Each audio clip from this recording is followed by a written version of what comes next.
I'm invisible, not in the way that would be obvious to anyone around you. You're there, you show up, you participate in the conversations and the plans and the ordinary social texture of being in people's lives. You're present enough that nobody's registering your absence. Nobody's worried about you in the act of something is wrong way.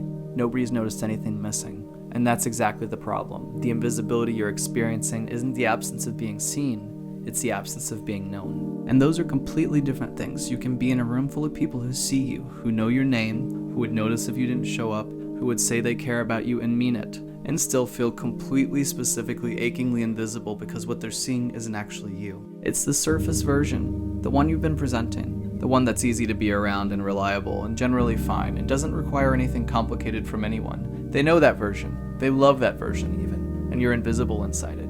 That's what I want to talk about. Let me start with what the surface version is, because I think most people who feel invisible have developed it so gradually and so completely that they've stopped being able to see the gap between it and the real version. The surface version is the you that has been optimized for social function. It knows how to read rooms. It knows how to contribute without taking up too much space. It knows which parts of your inner life are acceptable to share, and which ones would make people uncomfortable or require them to hold something heavier than they signed up for. It's warm and engaged and present in all the ways that make you a good person to have around. And it's not fake. That's the important thing. The surface version isn't a lie. The warmth is real. The care for other people is real. The genuine interest in their lives is real. You're not performing a character, you're presenting a portion of yourself, a real, genuine portion, while keeping another portion carefully off stage. The portion that's off stage is the one that's invisible. The doubt, the specific fears, the things you've been carrying privately for longer than anyone around you knows. The version of you that exists at 3 a.m. when the surface version is clocked out. The things you feel about your own life that you've never said out loud to anyone because saying them would require a vulnerability you haven't decided to take yet. The needs you have that you've been managing without rather than asking for, because asking felt like too much. That portion of you has never been seen, not by most people, maybe not by anyone, and it's been living in you, real, significant, taking up real space, without ever being acknowledged by anyone outside of you. That's the invisibility, not the absence of being looked at, the absence of being found. Here's how it got this way, because it didn't start as invisibility. It started as something that felt like wisdom. You learned through experience, through reading how things went when you were more open, through the specific feedback that life gives you when you take up too much space. You learned that full presence was costly, that the real version of you created complications, that the managed version produced better results in social environments, that people liked you more, were more comfortable around you, asked less of you to explain yourself when you kept certain things back, and so you kept them back, strategically at first, then automatically, then so completely that it stopped feeling like a choice and started feeling like just how you are. Just how you move through the world, just the normal way of being a person in social contexts. But what you actually built was a persona, a very good one, a very genuine one, but a persona nonetheless. A version of yourself that has been so consistently presented that most people in your life have no idea there's a fuller version underneath. And the fuller version, the one that has never been consistently visible to anyone, is lonely. Profoundly, specifically lonely, with the particular loneliness that comes not from the absence of people, but from the absence of contact. The absence of anyone knowing what's actually there. I want to talk about what the invisibility costs, in concrete terms, because I think you've been living inside it long enough that some of the costs have become so familiar they've stopped registering as costs. It costs you the specific nourishment of being known, which is different from being liked. Being liked produces a kind of warmth. It's real and it matters, but being known produces something different, something deeper and more sustaining. The specific experience of having the actual version of your inner life received by another person without judgment, without it changing how they see you, without it becoming a burden they want to put down. That experience, real, full, genuine being, known, is something you probably haven't had in a long time, maybe have never had consistently. And the absence of it produces a hunger that the surface level connection doesn't satisfy. You can be surrounded by people who like you and still be starving for the thing that only being known provides. It costs you the quality of your relationships, because relationships can only develop as deep as the least visible person in them. When you're always presenting the surface version, the relationship stays at the surface version. The other person has no access to what's beneath it and no idea there's something beneath it to access. So they respond to the surface, invest in the surface, build the connection with the surface. And the connection, however warm, however genuine within its range, stays limited to what's available. You've been building relationships with your own ceiling in them. Not because the other people couldn't go deeper, because you've never shown them the door. And it costs you yourself. In the specific way that sustained self-concealment always costs you. by gradually widening the gap between who you are and who you present until the gap feels normal, until you forget which is the original, until the public version becomes so practiced and the private version so rarely aired that you start to lose the thread of the private one. Its specifics become less clear. Your own preferences, needs, and genuine reactions become harder to locate because you've been suppressing or redirecting them for so long. You've been disappearing, slowly, inside the very presentation that was supposed to make you more acceptable. There's something I want to address about the other people, the ones who are seeing the surface version and apparently content with it. Some of them would want to know. That's the thing. Some of the people in your life, not all, but some, are themselves hungry for something deeper, are also showing up with their managed version while hoping that someone will give them permission to show the real one, are also presenting surface while wanting contact. And you've been in the same room with those people, both of you behind your respective managed versions, both of you invisible to each other, while both of you wanting to be seen. The reason the deeper thing doesn't happen isn't always that the other person doesn't have the capacity, it's that someone has to go first. Someone has to show something real before the other person knows it's safe to show something real. Someone has to take the first risk. You've been waiting for the other person to go first, while they've been waiting for you. And in the meantime, both of you are invisible in the same room. There's also the honest truth that some people in your life genuinely don't have the capacity for the deeper thing. They're not withholding it. They don't have it to offer. Their capacity for real intimacy is genuinely limited. And you've been presenting the surface version to everyone uniformly, which means the people who could go deeper with you have never been given the chance, and the people who couldn't have been taking up relationship space that should have been available for someone who could. Let me talk about what being seen actually requires, because I think there's a misunderstanding about it that keeps the invisibility in place. Being seen doesn't require finding a person who magically sees through your surface version without being shown what's underneath. It doesn't require a mystical connection, or a person who is uniquely perceptive, or a relationship that develops an unusual depth through osmosis.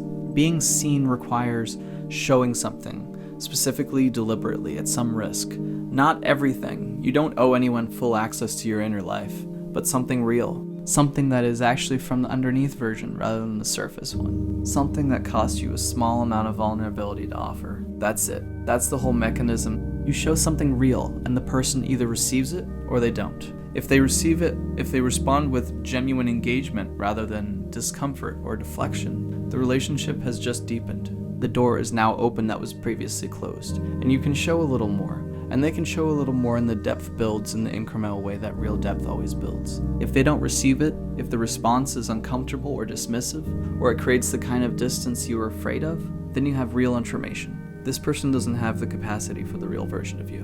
And that's not a failure, that's clarity. Now you know not to invest in showing them more. Now you can direct your visibility towards someone who has actually demonstrated the capacity to receive it. Either outcome is better than the current one, better than universal invisibility. Better than protecting yourself so completely that nobody ever gets the chance to show you whether they can hold what you have.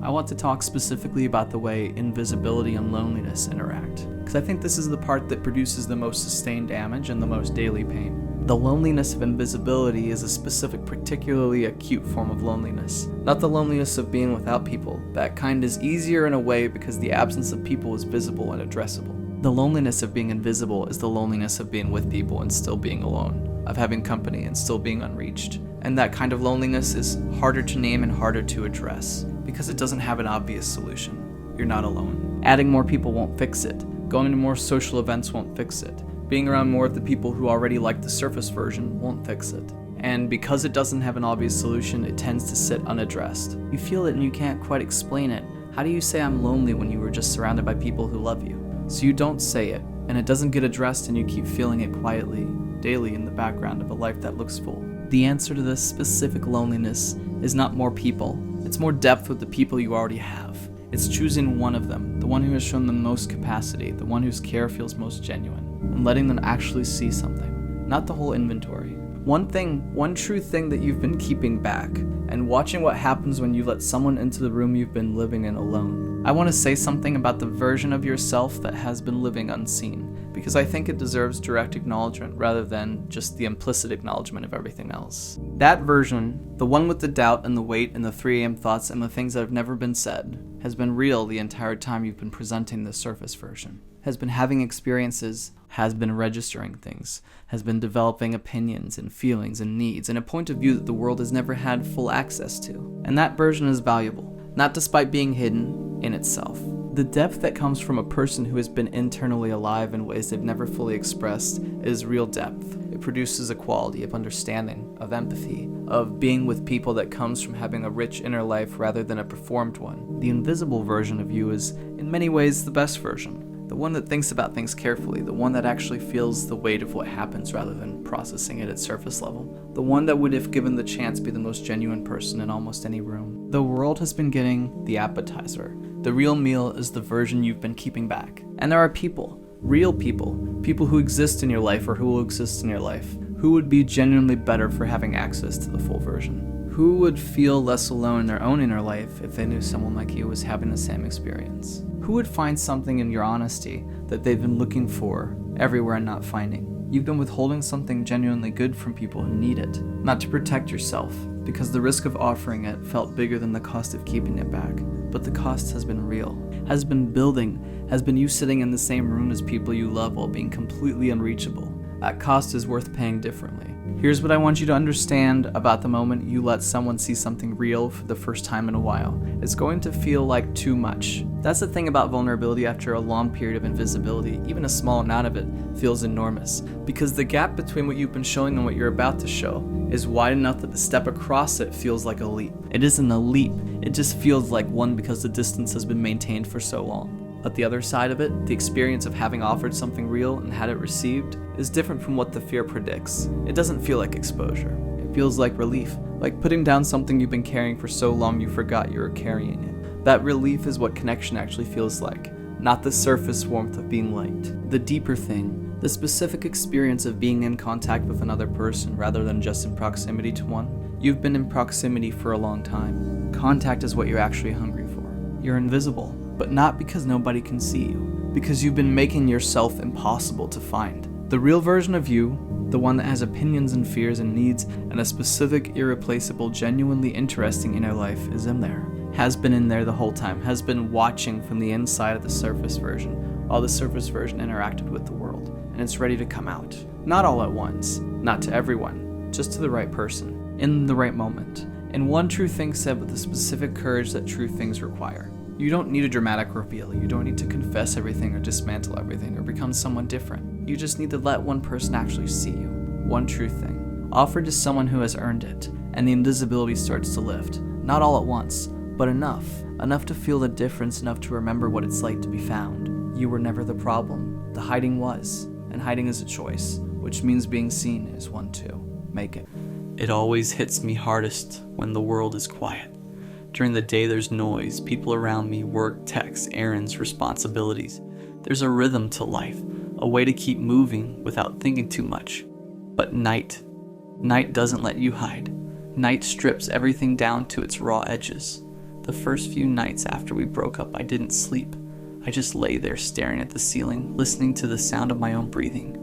And in that silence, every memory comes rushing back sharp and uninvited. The way she laughed, the way her hair caught the light, the little habits I used to love, the way we used to talk late into the night, the plans we made that will never happen. It's cruel how the world can be so normal around you when your heart is unraveling. People keep scrolling, keep texting, keep living, and you're there still holding pieces of someone who's gone. During the day, I can pretend. I can distract myself with music, with conversation, with work. I can laugh, I can make plans, I can convince myself I'm fine. But at night, all that pretense evaporates. Night doesn't let you lie to yourself. Night makes the absence louder than any noise, the longing sharper than any pain. And it's not just sadness, it's that hollow ache in your chest, the one that doesn't have words, the one that sits there quiet and steady, reminding you of everything you lost. And in that stillness, you start to question yourself. Did I love too much? Did I care too much? Was I not enough? Could I have done something differently? You replay the conversations, the good nights, the fights, the silences. You try to find the exact moment it all went wrong, the exact word, the exact choice. And no matter how much you search, it doesn't matter. Because sometimes it's not about what you did. It's not about what they did. It's just that some things aren't meant to last. And yet night doesn't care about meaning. Night just opens the wound wider, just reminds you that the one person you wanted to stay is no longer there. That's when it hit me. The nights weren't making me weaker. They were showing me what I hadn't been willing to face during the day. I started noticing patterns in the way I thought about her, the way I checked my phone hoping for a message that would never come, the way I replayed our last conversation, analyzing every pause, every word, every okay that felt heavier than it should, the way I imagined a different outcome, as if wishing hard enough could rewrite reality. I realized that part of the pain came from me giving her more than I gave myself. I cared so deeply that I lost track of my own needs. I bent over backward to match her energy, to prove my love, to anticipate her feelings. And now without her, that imbalance became painfully clear. My heart was trained to give, but not always to protect itself. I saw how I had been chasing consistency from someone who couldn't offer it. How I had built a world where her approval mattered more than my own peace. And suddenly, the nights made sense. They weren't just lonely, they were mirrors. Mirrors reflecting the patterns I had repeated for years. The ways I gave too much, the ways I stayed too long. It wasn't that I wasn't enough. It wasn't that I didn't deserve love. It was that I loved someone who wasn't ready to stay. Someone whose absence left more than just silence. It left a gap where I had invested too much, too quickly, too fully. And in that reflection, there was also clarity. Pain was teaching me about my boundaries, about the difference between care and overcare, about the value of giving love to those who could meet me halfway, not just taking it for granted. Night became less of a punishment and more of a teacher. Each hour spent awake, each tear shed, each memory revisited was a lesson in self-awareness. I realized I couldn't force someone to stay. I couldn't bend my heart around their hesitations or their inability to commit. And as much as it hurt, understanding that was freeing. It was the first step toward protecting myself. The first step toward respecting my own heart as much as I had respected hers. The nights still hurt, but now they carried meaning. They weren't just reminders of loss, they were reminders of growth. Reminders that my love had been real, that my care had been deep, that my heart was capable of giving fully. And maybe, just maybe, it was time to learn how to give it to myself as well. The first nights I tried to change how I felt, I failed. I thought maybe I could trick my heart, distract my mind, or numb the ache with noise and movement. But grief isn't a problem you solve. It's a presence you sit with until it no longer controls you. So I started small. I stopped rereading old messages. I stopped imagining her next move, stopped hoping for signs, stopped reaching into the empty space she left behind. I deleted the photos I didn't need, muted the notifications I compulsively checked, and told myself the truth. She isn't coming back. Not the way I imagined, not the way I wanted. I began creating boundaries I had never known I deserved. Boundaries that weren't about anger or bitterness, but about self-respect.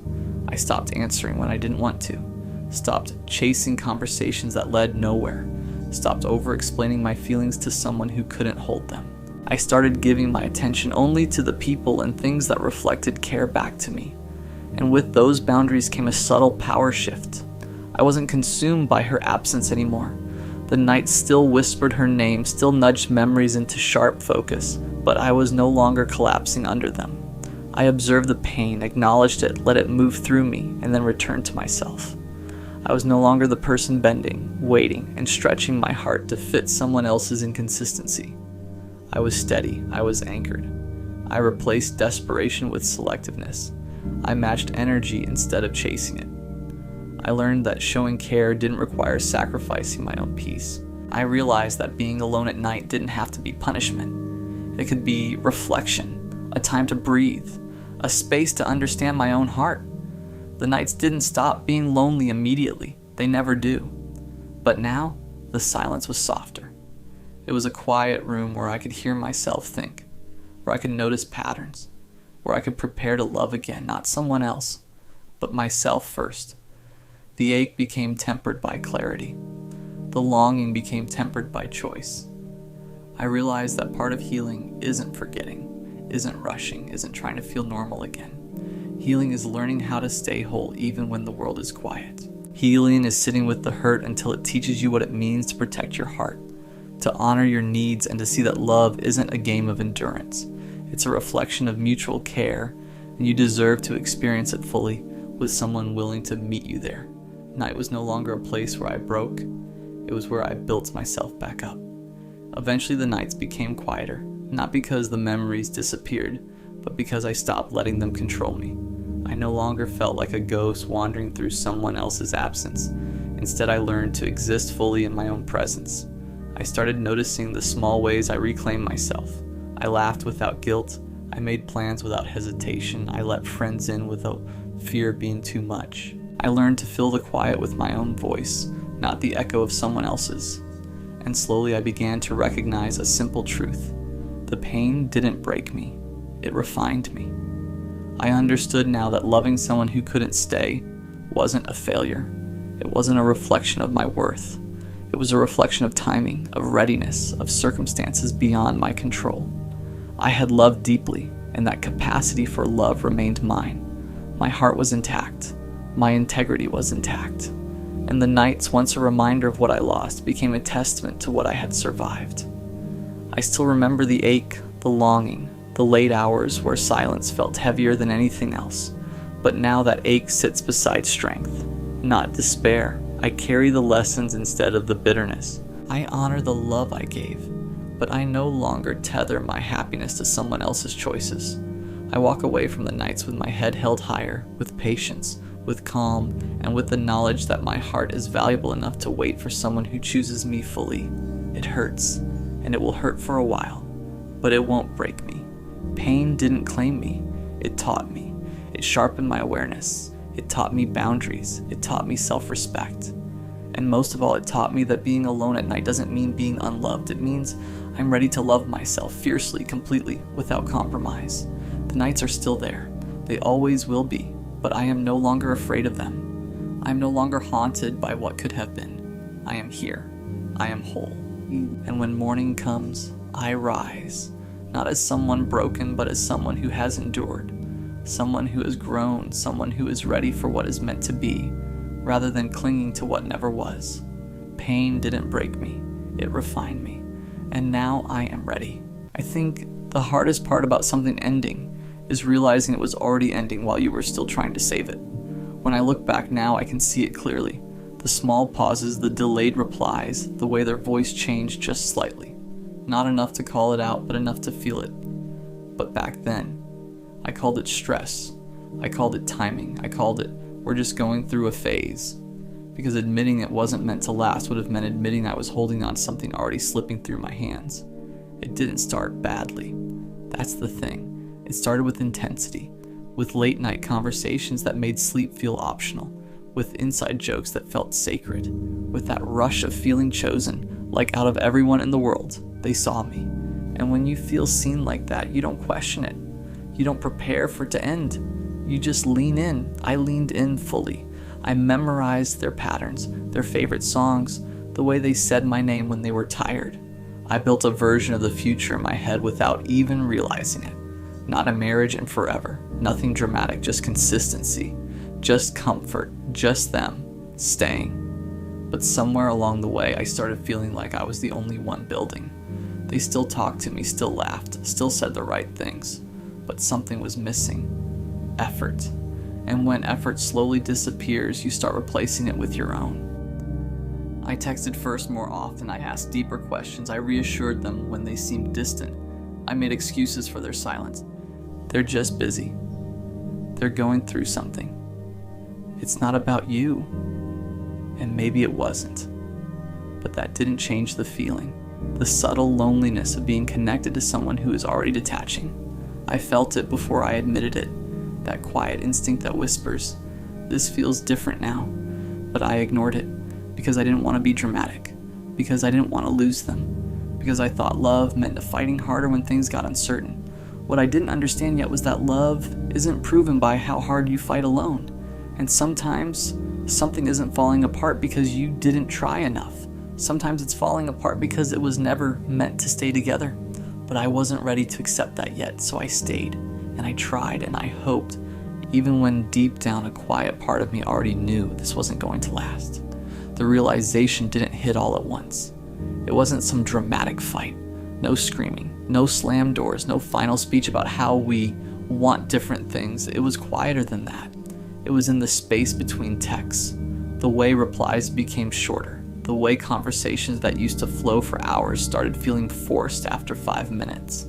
I remember staring at my phone one night, reading the same dry message over and over, trying to find hidden meaning in it. Maybe they were tired, maybe they didn't mean it that way, maybe I was overthinking. I was always the one overthinking. But overthinking only happens when something feels off, and something felt off. They didn't ask about my day the way they used to. They didn't notice small changes anymore. They didn't look at me the same. And when someone stops noticing you, that's when it starts ending. I tried to compensate. I became lighter, easier, less needy. I stopped bringing up things that bothered me. I told myself not to ruin the vibe. I convinced myself that if I could just be a little more patient, a little more understanding, a little less emotional, maybe it would go back to how it was. But here's the truth I didn't want to face. When something is fading, you can't love it back to life. You can't effort your way into someone's certainty. You can't compete with someone's indifference, and I started to feel tired. Not of them, but of carrying it. Carrying the conversations, carrying the reassurance, carrying the hope. It felt like holding water in my hands. The tighter I tried to grip it, the faster it slipped through my fingers. There was one moment I'll never forget. We were together, physically in the same space, but emotionally it felt like there was an ocean between us. They were talking, smiling, present, but not with me. And that's when it hit. You can feel alone even when someone is sitting right next to you. That kind of loneliness is different. It's heavy, because it forces you to admit something. You're fighting for something the other person already let go of. I went home that night with a quiet ache in my chest. Not heartbreak, not yet, just clarity trying to break through denial. I lay in bed replaying everything. The beginning, the excitement, the promises that weren't promises but felt like them. And for the first time, I allowed the thought to fully form. Maybe this isn't temporary. Maybe this isn't a phase. Maybe this is the end, just stretched out slowly so it doesn't look like one. And that's when the question changed. It stopped being, how do I fix this? And started becoming, why am I trying to save something that doesn't want to stay? That's a painful question, because once you ask it, you can't unsee the answer. And the answer was simple. It wasn't that I wasn't enough. It wasn't that I didn't try hard enough. It wasn't that I failed. It was that this, whatever it was never meant to last. And deep down, I think we both knew it. I was just the only one still trying to pretend otherwise. Letting go didn't happen the day it ended. It happened in layers. First, I stopped arguing in my head. I stopped replaying conversations trying to decode where it shifted. I stopped rewriting the past to make it feel fixable. Because once you see something clearly, you can't go back to pretending. I realized I wasn't actually scared of losing them. I was scared of losing the version of myself that believed this was finally it. The version of me that thought, maybe this time it'll stay. That's what I was grieving. Not just the person, but the hope. And hope is harder to bury than people. At first I wanted answers, closure, a clean explanation I could hold in my hands. But the truth is, not everything ends with clarity. Some things fade because they were only meant to teach you something, not stay with you forever. And when I finally stopped fighting the ending, something strange happened. I felt lighter, still sad, still disappointed, but lighter. Because I wasn't dragging something behind me anymore. I wasn't trying to convince someone to see my value. I wasn't overextending myself to maintain something that was already collapsing. I started noticing how much of myself I had minimized to make it work. How often I swallowed words. How often I acted unbothered. How often I accepted less than I needed just to avoid losing them. And that realization hurt, because it meant I wasn't just losing them. I had been losing myself too. But here's the part that changed everything. I didn't hate them. I didn't turn cold. I didn't decide love was stupid. I didn't convince myself I'd never care again. I just understood. Some people come into your life not to stay, but to show you what you tolerate, to show you how deeply you can love, to show you where your boundaries should have been. And once the lesson is learned, the connection has no more purpose. That doesn't make it meaningless. It just makes it temporary. I stopped romanticizing what it could have been. I stopped imagining alternate endings. I stopped wishing they would wake up one day and suddenly become the version I needed. Because if someone has to transform completely to love you properly, they were never aligned with you to begin with. Letting go wasn't loud, it was quiet. It was choosing not to text, not to check their social media, not to ask mutual friends how they were doing. It was choosing peace over curiosity, and slowly I started feeling like myself again. The version of me that didn't revolve around someone else's attention. The version of me that felt steady without external reassurance. The version of me that understood if it was meant to last, it wouldn't have required me to shrink. And that's when the bitterness disappeared. Because I wasn't rejected. I was redirected. It wasn't taken from me. It was removed. And there's a difference. I used to think every ending meant failure. Like if something didn't last, it must not have been real. Or I must not have tried hard enough. Or maybe I just wasn't enough to make someone stay. But now I see it differently. Some things are real even if they're temporary. Some connections are intense because they were never designed for longevity. They burn bright. They feel significant. They teach you something and then they end. Not because you ruined them. Not because they were fake, but because they fulfilled their purpose. It was never meant to last. And that doesn't make it a waste. It made it a chapter. I stopped asking, why didn't it work? And started asking, what did it teach me? It taught me how quickly I attach when I feel understood. It taught me how deeply I love when I feel chosen. It taught me how easily I ignore my intuition when I'm afraid to lose someone. But it also taught me something else. I don't want half effort. I don't want uncertainty disguised as mystery. I don't want potential. I want consistency. I want something that doesn't require me to question it every night. Something that doesn't feel like I'm constantly auditioning for reassurance. Something that doesn't slowly drain me while I call it love. And if that means some things end early, good. Because I'd rather something end than stay in a space where it was quietly deteriorating. I no longer romanticize what we could have been.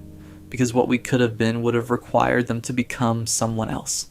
And love shouldn't require transformation to feel secure. It should feel aligned. Now when I look back, I don't feel anger. I feel gratitude. Gratitude that it didn't drag on longer than it needed to. Gratitude that it showed me my patterns.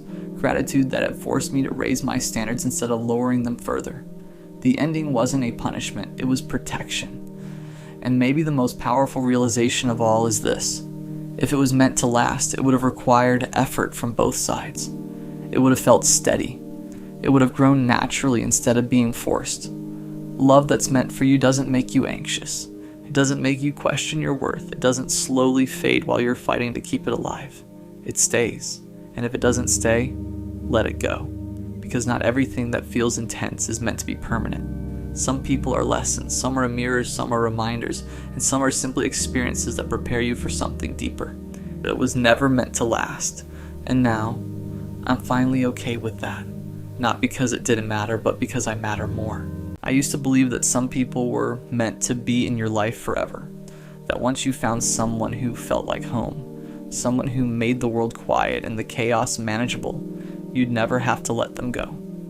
She was that person. Every laugh, every small touch, every moment we shared felt like proof that this was different, that this was real, that maybe, just maybe, this was the kind of love people write songs about. But the truth is, I stayed too long. I held on too tightly. I gave her all the parts of me I thought would make her stay, and somehow it wasn't enough. She started drifting, slowly, quietly. At first, it was easy to ignore. A missed call here, a delayed reply there. I told myself it was work, stress, life getting in the way. I rationalized everything. I convinced myself that if I just waited, if I just gave her space, everything would go back to the way it was. But space doesn't fix distance when someone doesn't want to bridge it. And then the signs became impossible to ignore. The way her energy shifted when I was around. The way her eyes no longer lingered. The way her voice sounded polite instead of soft. Like she was here, but not really. And that's when the doubt started. The questions that eat at you late at night. Was I not enough? Did I do something wrong? Did I miss a sign, a word, a glance that could have made her stay? I kept replaying every moment, every conversation, every laugh, trying to find the turning point, trying to figure out when exactly the person I thought I knew stopped feeling the same way. And slowly, painfully, I realized something that broke me in pieces. Love isn't always enough, even when you care more, even when you give more, Even when your heart is wide open, it's not a guarantee that the other person will choose you the way you choose them. I lost her. The girl of my dreams, the one I imagined a future with. The one who made everything feel possible. She's gone. And the worst part, she didn't leave with anger. She didn't leave with a fight. She left quietly, slowly, like the space between us stretched so wide that neither of us could cross it anymore. Now I sit with the emptiness, the ache of missing someone who no longer wants to be missed, the heaviness of realizing that some dreams don't last. And I have to ask myself the hardest question of all. How do I move on when she was everything I thought I wanted? That's when it hit me. It wasn't just that she left. It was that I had been holding on to a version of her that never truly existed. I realized I had been clinging to hope instead of reality, clinging to the idea of her, the idea of us, rather than seeing who she really was and how things truly were between us. I had given her my everything without ever stopping to ask if it was being received the way I imagined. I overanalyzed every text, every laugh, every small moment, trying to find meaning where maybe there wasn't any. And in the process, I lost myself a little. I saw patterns I had ignored because they were uncomfortable to face. The late replies, the canceled plans, the enthusiasm that faded when I needed it most, the way she only showed up when it was convenient for her. I had made excuses for her. I had rationalized it, told myself, maybe she's busy, maybe she's stressed, maybe she doesn't know how to say what she feels. But deep down, I knew the truth. She wasn't choosing me, and that's when the self-reflection got real. It wasn't that I wasn't enough. It wasn't that I loved too hard or too fast. It was that I was loving someone who wasn't ready, someone who couldn't meet me where I stood. I kept asking myself, why do I care so much about someone who doesn't care the same way? And the answer wasn't simple. I cared because I allowed myself to care. I cared because I invested my heart where it wasn't being nurtured. I cared because I believed in the what could be instead of the what is.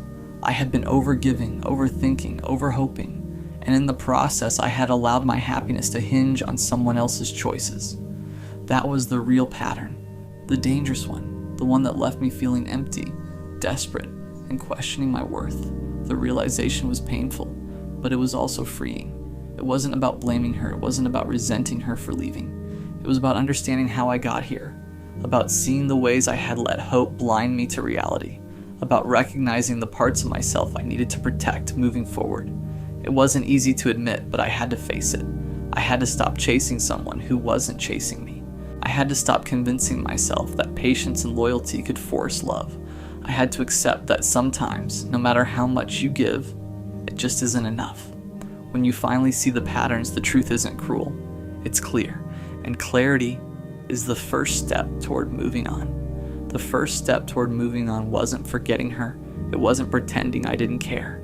It wasn't erasing the memories or the way my chest tightened every time her name appeared on my phone. The first step was deciding that I deserved clarity, respect, and reciprocity. I began setting boundaries, small ones at first. I stopped checking my phone obsessively. I stopped reading into her every word, every pause, every tiny signal. I stopped waiting for messages that might never come. I stopped hoping for a version of her that only existed in my mind. And in that space, this quiet, deliberate space, I started to notice something powerful. I could breathe again. I didn't need her validation to feel alive. I didn't need her attention to feel worthy. I didn't need her affection to prove my capacity to love. I began redirecting the energy I had spent on her, on analyzing, on rationalizing, on hoping, back into myself. I invested in the parts of me I had neglected. I did things that made me feel strong, whole, and alive again. I stopped over-explaining my feelings to her. I stopped justifying my worth to someone who had already made their choice. I stopped tolerating the moments of half-love, the silences that burned, the inconsistency that hurt. And slowly, almost imperceptibly, I began to feel power returning to me. I observed my emotions instead of letting them control me. I matched energy where it existed, and I let go where it didn't. I realized that choosing myself didn't make me cold or bitter. It made me steady, grounded, and in control. I didn't turn my back on love. I turned my back on waiting for someone who couldn't meet me. I didn't stop caring. I stopped investing where care wasn't returned. I didn't stop hoping. I started hoping for something mutual, for a love that didn't feel like a battle of patience and perseverance. For the first time in a long while, I felt calm inside my own skin. I felt safe with my own heart. I felt like the person I had been before all the waiting, all the chasing, all the questioning. And that calm, that quiet strength was revolutionary, because it showed me that I didn't need her to be complete, that I didn't need her to feel whole, that I could hold my own heart and protect it without shame or guilt. I started seeing my past love not as a failure, but as preparation, as a lesson in what I would and wouldn't accept, as a reminder that my heart is powerful, but it deserves reciprocity, not half measures. The more I honored my boundaries, the more I recognized my worth. The more I invested in myself, the less I ached for what wasn't mine to hold. And in that space, I started feeling free. Eventually, the ache softened. Not because I forgot her, not because I stopped caring, but because I stopped letting her absence define me. I realized that moving on wasn't about erasing what we had. It wasn't about pretending the late nights, the small laughs, the moments I thought would last forever never happened. It was about carrying them differently, without letting them weigh me down, without letting them keep me from living. I started living for me, not in a loud, dramatic way, not to prove anything to anyone. I lived for the quiet moments where I could feel myself again, the mornings where I woke up without the heaviness of waiting, the evenings where I went to bed proud of how I spent my day instead of consumed by what could have been. And in that space, I discovered something I hadn't felt in a long time: peace. I wasn't bitter, I wasn't angry, I wasn't trapped in what I had lost. I was steady, I was clear, I was open to life again. I realized the truth. Love isn't about holding on to someone who doesn't choose you. Love is about knowing your worth, protecting your heart, and being willing to step away when it isn't returned fully. Some people stay in your life forever, some leave quietly like she did, and that's okay.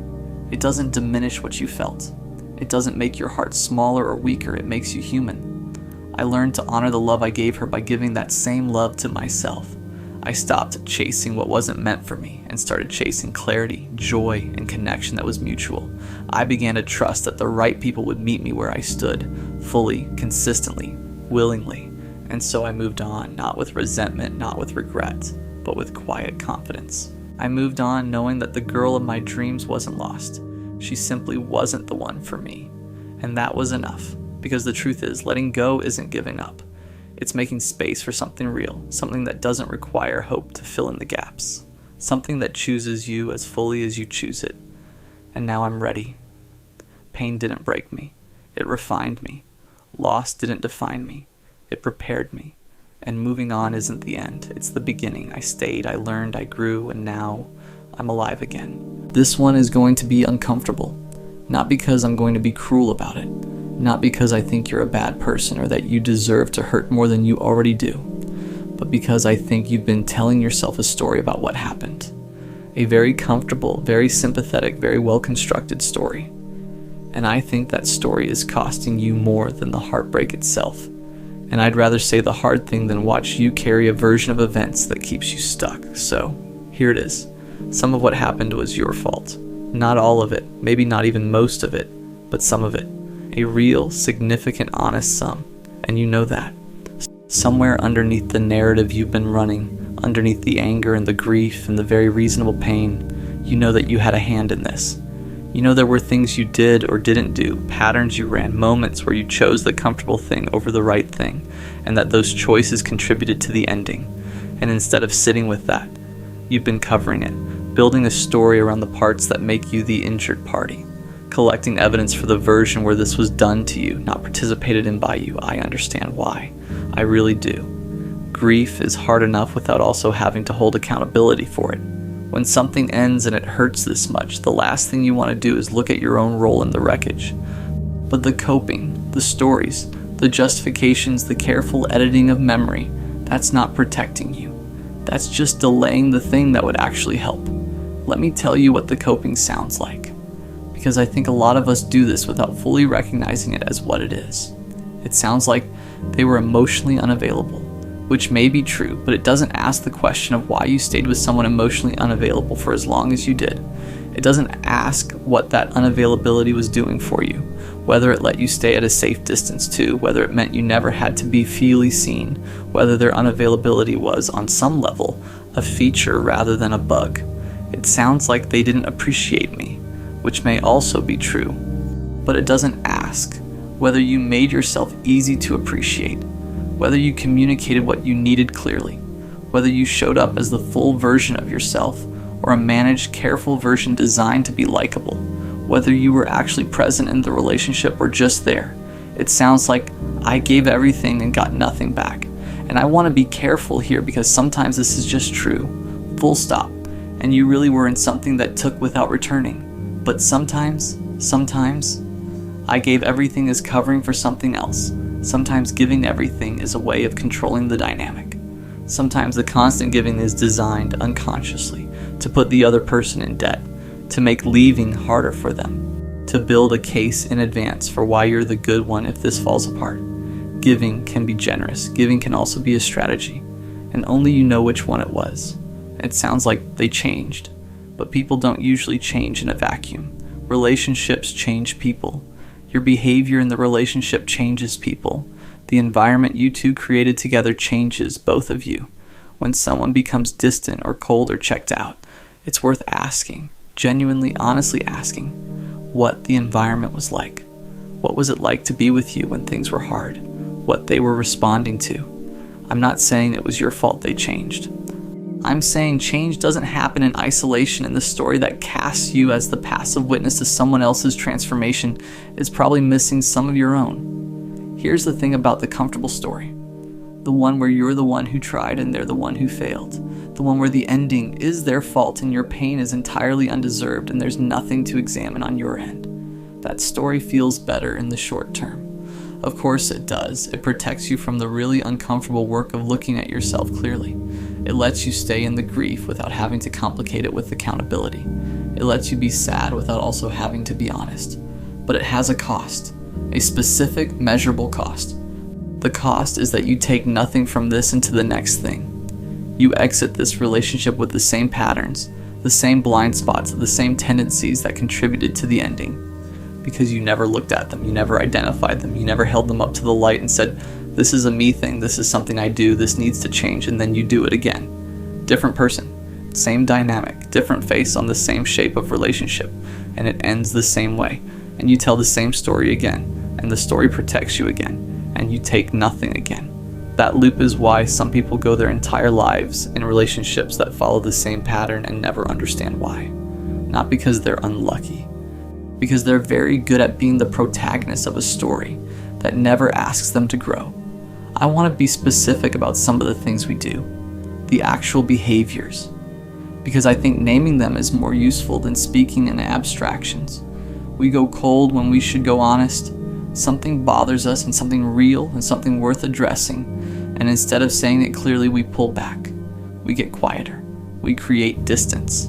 We let the temperature in the room drop and wait for the other person to notice and ask. And when they don't ask, or when they ask wrong or not enough or in the wrong tone, we take that as evidence that they don't care. When really what happened is we asked them to read our minds and they failed a test they didn't know they were taking. We punish in small ways. We're less warm after a fight. We remember and bring it up later. We keep score and then act like we're not keeping score. We do the thing where we say, I'm fine, while very clearly not being fine, and then resent them for believing us. We pick the wrong moments to be honest and then wonder why honesty doesn't go well.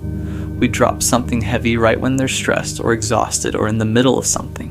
And when the conversation doesn't go the way we needed, we add it to the list of evidence that they can't handle us, that they don't prioritize our feelings, that they're not equipped for this relationship. We confuse intimacy with intensity. We think fighting means we care.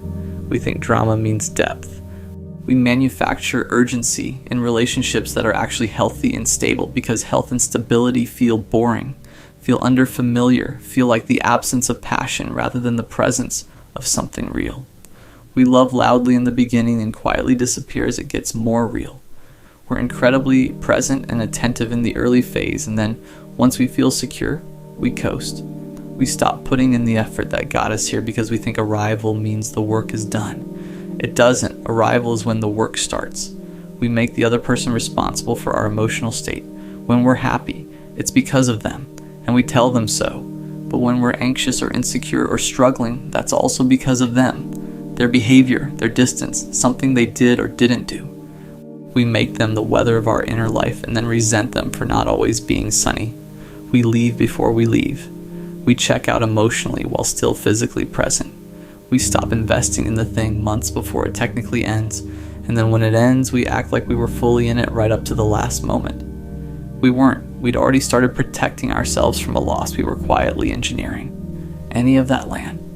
Here's what I think is actually underneath the coping, because I don't think it's dishonesty. Exactly. I don't think most people sit down and consciously decide to distort what happened.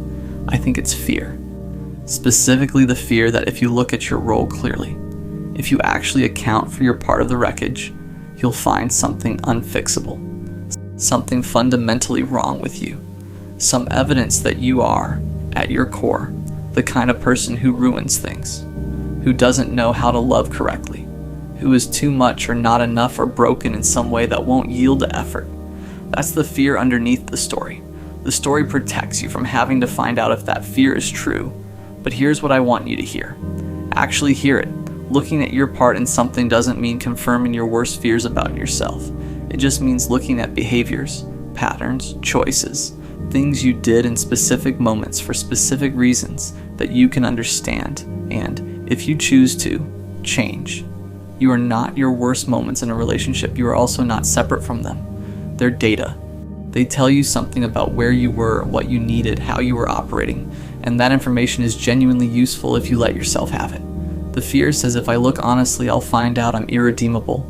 The truth is, if you look honestly, you'll find out you're human, imperfect and patterned, and sometimes self-protective in ways that hurt other people, just like every person who has ever been in a relationship. That's not a verdict, that's a starting point. Let me talk about what accountability actually looks like, because I think people avoid it partly because they imagine it as this punishing, self-flagellating thing, like looking honestly at yourself means spending months in a shame spiral, rehashing everything you did wrong, deciding you're terrible. That's not accountability, that's just shame with better lighting. Real accountability is quieter than that. It looks more like sitting down at some point when the sharpest grief has passed and asking yourself some honest questions, not rhetorical ones designed to confirm a narrative, actual ones. What did I do in this relationship that I wouldn't want someone to do to me? Not the obvious stuff, not the big fights or the bad days. The small, consistent stuff. The daily texture of how I showed up. What did I know was wrong and keep doing anyway? What did I avoid saying because saying it would have required me to change something I wasn't ready to change? Where was I unfair? Not just in the moments I already know about, the ones I've been editing out of the version I tell people. What did this person need from me that I wasn't willing to give? And was it actually something I couldn't give? Or just something I chose not to? Those questions are hard. They're supposed to be hard. But they're also genuinely useful in a way that no amount of righteous anger about what they did to you ever will be. Because the answers to those questions travel with you. They're portable. They go into the next relationship and make you better at it. They turn heartbreak into something that costs you once instead of costing you every time. There's one more thing I want to name before we get to the other side of this, and it's the one that's hardest to say because it implicates something we don't like to look at. Sometimes the coping isn't just about protecting yourself from accountability. Sometimes it's about protecting your image of yourself as a good person, as someone who loves well, as someone who, when relationships end, can look back and genuinely say, I tried, I was present, I gave it everything. That image matters to a lot of us, more than we admit. We want to be the person who loved honestly and got hurt anyway, not the person who contributed to their own heartbreak through avoidable choices. We want to be the protagonist of a love story, not the cautionary tale. And so we protect the image. We curate the memory. We tell the story to friends in a way that quietly omits the parts where we weren't our best selves. And slowly, through repetition, we start to believe the curated version. It becomes the real one. The messy, complicated actual version gets buried under the one that makes us look okay. But you can't grow from a version of yourself that you've cleaned up for public consumption. You grow from the real one, the one that includes the moments you're not proud of, the one that captures not just what happened, but how you made people feel, the one that honestly accounts for what you brought into the room, The insecurity, the patterns, the defense mechanisms, the ways you protected yourself that accidentally hurt someone else. And that version isn't shameful, it's just true. And truth is the only thing you can actually work with. I want to say something about the grief, because I don't want this to feel like I'm dismissing it. Your pain is real. Whatever happened, however complicated your role in it, the loss is real and the hurt is real, and you are allowed to feel all of it without having to earn it through perfect behavior. You don't have to have been blameless to deserve to grieve. The grief and the accountability can exist at the same time. In fact, I think that's the only way to actually heal from something like this, not choosing between feeling it and examining it, but doing both. Letting yourself hurt fully while also slowly, with compassion for yourself, looking at what's yours to own. Because the coping and the comfortable story, the edited version, it doesn't actually protect you from the pain. It just reroutes it. You still feel it, you still carry it. You just carry it alongside a story that keeps you from understanding it. And understanding it is what lets you put it down eventually. Not the story, the actual thing. The real account of what happened, your role in theirs, what was real and what was projected, what was love and what was fear wearing love's clothes. That understanding is the only version of this that leads somewhere. The story just leads back to the same place. So stop coping, or start slowly to stop. Not all at once, not by burning down every comforting thing you've been telling yourself in the one brutal session of self-examination. That's not useful either. Just start making room. Start allowing the possibility that the story you've been telling isn't the whole story. Start letting the questions in, not to punish yourself, but because you are curious about yourself and you deserve to know yourself accurately. Start being as honest with yourself about your own behavior as you are about theirs. Because here's what's true. The heartbreak you're carrying right now and the real weight of it, the part that won't quite heal, I don't think it's only about them. I think some of it is about you. About things you did that you wish you'd done differently, about the person you were in this relationship that you don't fully want to be. You know that, you've known it, you've just been covering it with everything else because sitting with it is hard and sitting with it feels like losing. But it's not losing, it's the beginning of actually getting somewhere. The pain doesn't go away when you stop coping, but it changes shape. It becomes something you can hold and look at and learn from instead of something that just lives in you without meaning. And meaning is the only thing that makes any of this worth what it cost. You already paid. You might as well take what you bought. There's a moment after a relationship ends that nobody really prepares you for. It's not the breakup itself. It's what happens after. When everything gets quiet. That's when your mind starts doing something you can't seem to stop. You replay it. The conversations, the moments, the little details that didn't seem important at the time. Your brain starts going back through everything like it's searching for something you missed. You think about the way they said certain things, the tone in their voice during that one argument, the night things felt slightly different but you couldn't explain why. And suddenly those memories feel heavier than they did before, because now you're looking at them with the one thing you didn't have back then, the ending. So your mind keeps asking questions. Was that the moment things started going wrong? Was that when they stopped feeling the same way? Was there something I could have said differently? Something I could have done better? And the worst part is you never get answers. So instead, your brain keeps replaying the same scenes over and over again. Like if you analyze it enough times, you'll finally find the explanation that makes everything make sense. But it never really works that way. Because breakups don't usually come from one single moment. They come from 1,000 small things building up quietly over time. Still, that doesn't stop your mind from trying, late at night especially, when the distractions are gone, when your phone isn't buzzing, when the room is dark, when it's just you and your thoughts. That's when the memories get the loudest. You remember the good moments first, the way they used to laugh, the way they looked at you when things were still easy, the little routines you built together without even realizing it. And for a second, it almost feels like they're still there. Then reality comes back, and your mind jumps to the next question. What did I do wrong? Because when someone you loved walks away, it's almost impossible not to assume that somewhere along the way, you messed it up. So you go back through everything again, trying to find the exact moment where things could have been saved.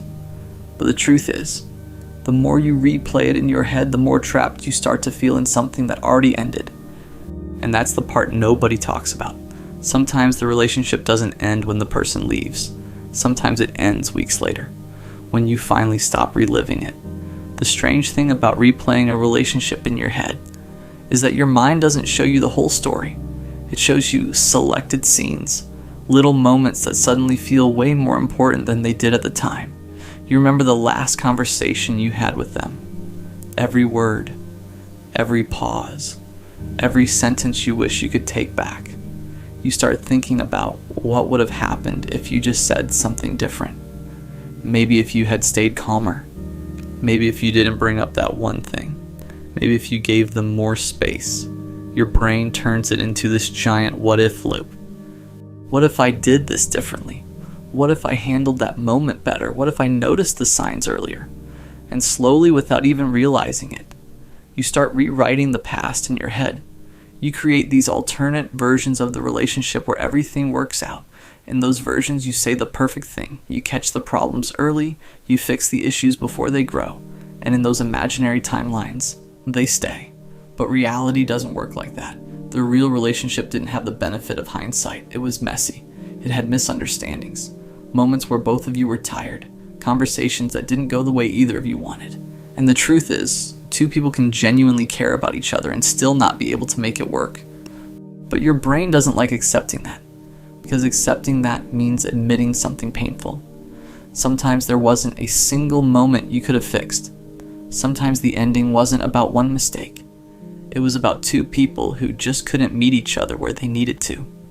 Still, your mind keeps searching, because if you can find the moment where everything went wrong, it gives you the illusion that you had control, that maybe you could have prevented the ending.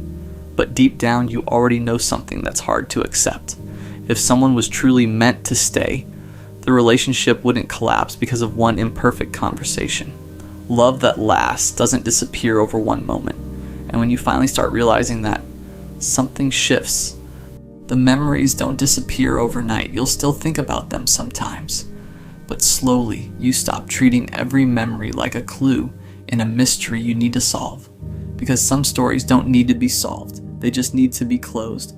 The hardest part about replaying everything in your head is that you think you're searching for closure. But most of the time, you're actually just reopening the wound. Every time you revisit the memories, you're putting yourself back in those moments again. Back in the conversations, back in the arguments, back in the days when things started feeling different. And your brain keeps asking the same question. Why? Why did they stop loving me? Why did things change? Why wasn't I enough for them to stay? But here's the thing about closure. A lot of people think closure comes from the other person explaining everything perfectly. They imagine one final conversation where the other person sits down and says exactly what happened, exactly why things ended, and somehow that explanation makes the pain disappear. But real life rarely works like that. Most endings don't come with perfect explanations. Sometimes people don't even fully understand their own reasons. Sometimes they just feel something change inside them. And that's a terrifying thing to accept. Because if love can change without a clear explanation, then it means there wasn't necessarily a moment you could have prevented. And that's what your mind is trying to fight against. Your mind keeps replaying everything because it wants control. It wants to believe there was a specific moment where the outcome could have been different. But the truth that hurts the most is this. Not every ending is caused by a mistake. Sometimes two people just reach a point where they can't continue together. Not because one of them failed, not because one of them wasn't good enough, but because the relationship itself couldn't keep going. And once that happens, no amount of replaying the past will change it. No amount of analyzing old conversations will bring the person back. All it does is keep you emotionally tied to something that already ended. That's why healing doesn't start when the breakup happens. Healing starts when you stop trying to solve the past. When you finally allow yourself to accept something difficult, the relationship is over. And even though your mind keeps pulling you back into those memories, your life is still moving forward. Whether you're ready for it or not, at some point you start noticing something. The memories aren't hurting you the same way they used to.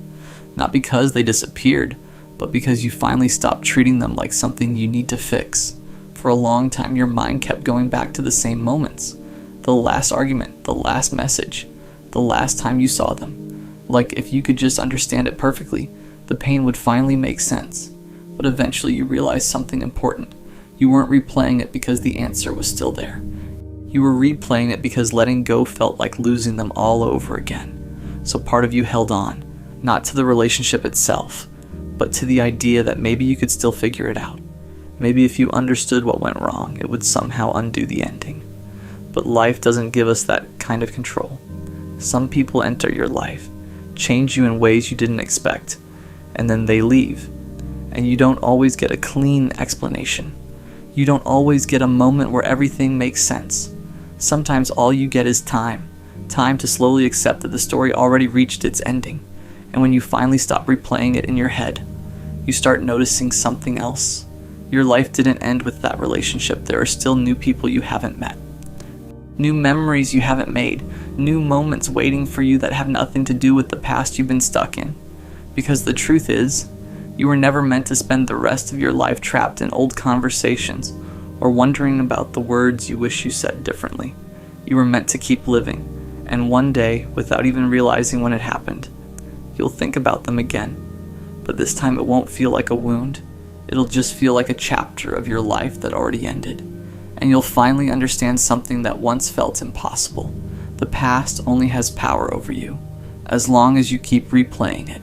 What if everything was okay? I want you to sit with that question for a second before we go anywhere. Not as a rhetorical thing, not as the opening move of a piece that's about to tell you why everything actually isn't okay and here's what you should do about it. Just as an actual question, a real one. What if everything was okay? What if the text meant nothing? What if the quiet was just quiet? What if the distance you've been feeling was just life being life, and not a signal that something is ending or unraveling or quietly moving away from you? What if the job was actually fine, the relationship was actually fine, the version of yourself you've been worrying about was actually closer to fine than the version your brain has been showing you at 2 a.m.? What if you've been living a problem that doesn't exist? I know how that sounds. I know some of you are reading that and thinking, but the problem is real. The thing I'm worried about is real. I'm not making this up. And you might be right. Some of what you're carrying is real. I'm not dismissing that. But I want to ask the question anyway, because I think for a lot of us, more of us than we'd like to admit, the answer to what if everything was okay is something we haven't let ourselves fully consider, something that feels almost dangerous to believe. Because if everything is okay, then all the energy we've spent managing the ways it isn't was wasted. And if it was wasted, what does that say about how we've been living? That's the question underneath the question. And it's worth sitting with. Let me start with why okay is so hard to trust. Because I don't think the difficulty is random. I don't think you distrust okay because you're irrational or neurotic or constitutionally incapable of peace. I think you distrust okay because okay has been taken away from you before. In specific moments with specific people, in circumstances that started as fine and turned into something else without sufficient warning. You were okay once and then you weren't. And the transition happened fast enough or without enough signal that your nervous system made a note. The note said, okay is temporary. Okay is the thing that exists right before something changes. Okay is not a stable state, it's a phase, a corridor, a brief pause between the last hard thing and the next one. And so you stopped being able to fully inhabit okay, because inhabiting it fully means trusting it. And trusting it means being exposed when it ends. And being exposed when it ends, being surprised by the loss, being caught without your guard up, being genuinely blindsided by something you could have been preparing for. That has happened before and the cost was significant. So you stay slightly ahead of okay. You scan the horizon, you monitor for the thing that's going to end the good period. Because if you can see it coming, you can be ready.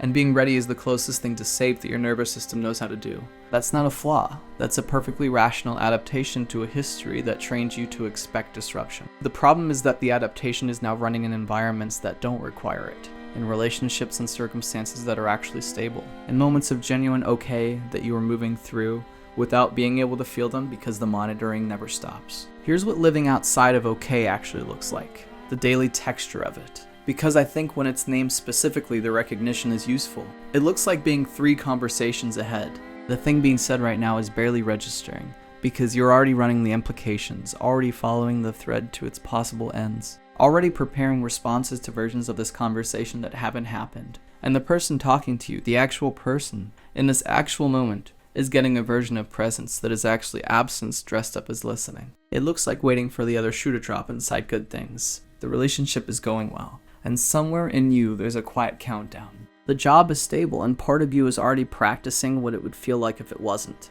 The friendship is real and warm, and you're enjoying it with one eye on the exit, because people leave, and you've learned not to be surprised when they do. You're enjoying things with a built-in distance, a slight remove, A refusal to fully arrive because fully arrive is what you do right before you get hurt. It looks like being unable to receive good things cleanly. A compliment arrives and something in you immediately starts auditing it. Is it true? What did they want? Why are they saying this now? The compliment is real. You can probably tell it's real, but your brain has developed a processing step between receiving and believing that almost nothing gets through cleanly.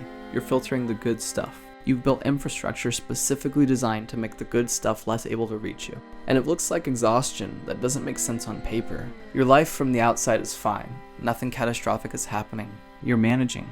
But you're tired in a way that sleep doesn't fix because you've been working overtime on threat detection. It hasn't found a real threat in a while and doesn't know how to stand down. I want to talk about what you're missing while you're not in okay.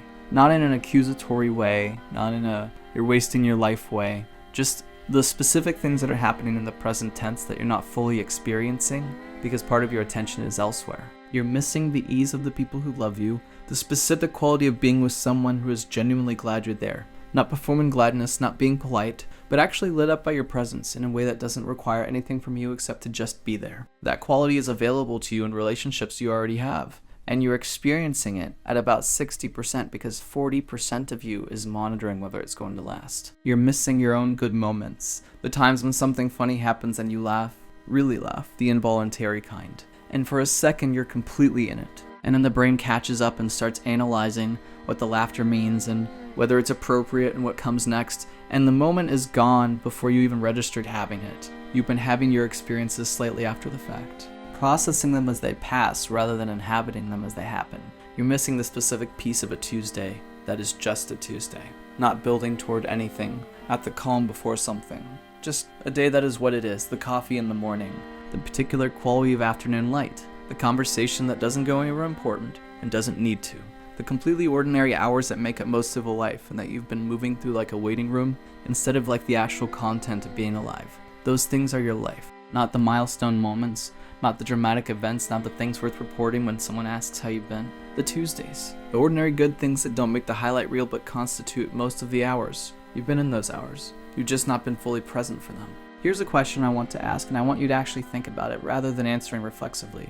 What would you have to give up if everything was okay? Because I don't think the resistance to okay is purely unconscious. I think there are specific things that the not okay serves. And until those things are named, the okay is going to keep being hard to access. Some people would have to give up their explanation. The story of why things aren't working, why they haven't arrived where they wanted to be, why the relationships keep going the way they go. The not okay is doing real narrative work. It explains the gap between where you are and where you thought you'd be. If everything was okay, the gap would have to be explained some other way, and the other way might require looking at choices rather than circumstances. That's a harder look. Some people would have to give up their vigilance, the monitoring, the scanning, the constant low-grade preparedness for things going wrong. And the vigilance, while exhausting, is also a kind of purpose, a job. It gives you something to do with the part of you that can't be still. If everything was okay, that part would have to find somewhere else to go. And somewhere else feels like nowhere. Some people would have to give up their identity as someone who is going through something. The person in the hard season has a specific kind of meaning attached to their struggle. People check on you. You have something real to work through. Your life has a kind of weight to it that disappears if everything is okay. And the absence of weight, the lightness of things actually being fine, can feel strangely like loss, like you've been demoted from something significant to something ordinary. None of that is shameful. All of it is human. But it's worth naming, because the okay is going to keep feeling threatening until you understand what its arrival would cost. I want to say something about the relationship between okay and love, because I think this is where the distrust of okay does the most quiet damage. Love, real love, exists mostly in the okay moments, not in the dramatic ones, not in the fights and the reconciliations and the intensity and the moments of crisis that bring people back to each other. Those moments are real and they have their own meaning, but they're not where love actually lives day to day. Love lives in the Tuesday morning, in the way someone hands you something without being asked, in the conversation that goes nowhere in particular but leaves you feeling known, and the specific comfort of being in a room with someone and not needing the room to be anything other than what it is. Those moments are okay moments. Quiet, ordinary, unremarkable. And if you can't trust okay, if you're always monitoring from a slight distance, always waiting for the texture to change, you're moving through the place where love actually lives without being able to feel it. You're loving people from behind glass. The warmth is real, the connection is real, but you're not quite in contact with it, and the person loving you back can feel that, not as something you're doing wrong, as a distance it can't quite close, as a reaching that never quite lands. And they keep trying. The good ones keep trying. But at some point, being unable to reach someone who is physically present becomes its own kind of lonely. You're not protecting them from your uncertainty. You're keeping them from the version of you that could actually be reached. Let me say something about the version of you that exists when you're actually in okay. The one that doesn't have to be managed into being, that just shows up when the monitoring goes quiet long enough. That version is lighter. Not in a way that lacks depth, in a way that isn't carrying extra weight. It moves through rooms differently. It's more present in conversations because it isn't running parallel processing on what the conversation might mean. It laughs more freely because it isn't checking whether the laughter is appropriate. It reaches for people more naturally because it isn't first assessing the risk of the reaching. You've been that version before. In the moments when the vigilance broke down, not because you decided to let it, but because something pulled you fully into the present before the monitoring could catch up. A piece of music. A really good conversation. A sunset that arrived at exactly the right moment. A laugh that was too genuine to be managed. In those moments, you're in your life. Fully, completely, without the remove. And then the moment passed and the monitoring resumed, and you went back to the slight distance. But the version of you that existed in those moments, present, unguarded, actually here, that's not a special occasion version. That's the version that's available more broadly if the conditions for it are created more intentionally. If the monitoring is given permission to stand down not just when something pulls you in, but as a practice. A daily, ongoing, imperfect practice of choosing to be in the thing you're actually in. That version is you. More fundamentally you than the vigilant one. The vigilant one was built for a specific purpose. The present one is who you were before the purpose arrived. So what does it look like to let everything be okay? Not as a permanent state, not as a denial of real things that are hard, but as a practice. A daily choice to be where things actually are instead of where your brain has already moved to. It starts with the body. Because okay doesn't arrive as a thought first. It arrives as a physical state, and the body that has been in low-grade threat mode for a long time has forgotten what the alternative feels like, so you start there, in the physical sensation of a moment that doesn't require anything from you. The breath that's slower than it needs to be, the shoulders that drop, the specific quality of a body that is not currently in danger and is being allowed to know that. That experience is available more often than you've been accessing it. Not always. Real life has real difficulty, but in the ordinary moments, in the Tuesday morning, in the conversation with someone who is genuinely glad you're there, it's available. And it requires something from you. It requires you to put down the monitoring long enough to be in the moment you're actually in. Not permanently. Just for this moment, this specific current actual moment that is not requiring anything except your presence in it. And then the next one, and then the one after that.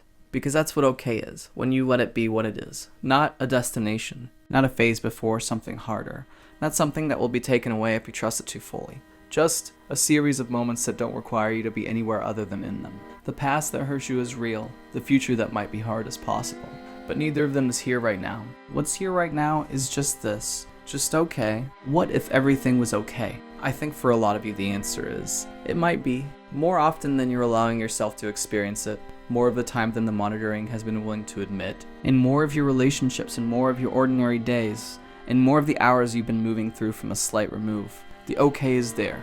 It's been there. You've been in it while not quite being in it. You're allowed to be in it. Not as a denial of what's been hard, not as a pretense that life doesn't have difficulty, just as an honest accounting of what this moment actually is. And this moment right now as you read this is probably closer to okay than the part of you that never stops scanning is willing to admit. Let it be okay, not forever, not unconditionally. Just right now, just this moment. That's all okay ever asks. Just this one, and then the next. And then the one after that, that's how you come back to your own life. One moment at a time, choosing to be in the one you're actually in. There's a version of you that exists only in your head. It's the version that said the wrong thing in that conversation 3 years ago and is still replaying it. The version that's already prepared a full emotional response to a fight that hasn't happened yet.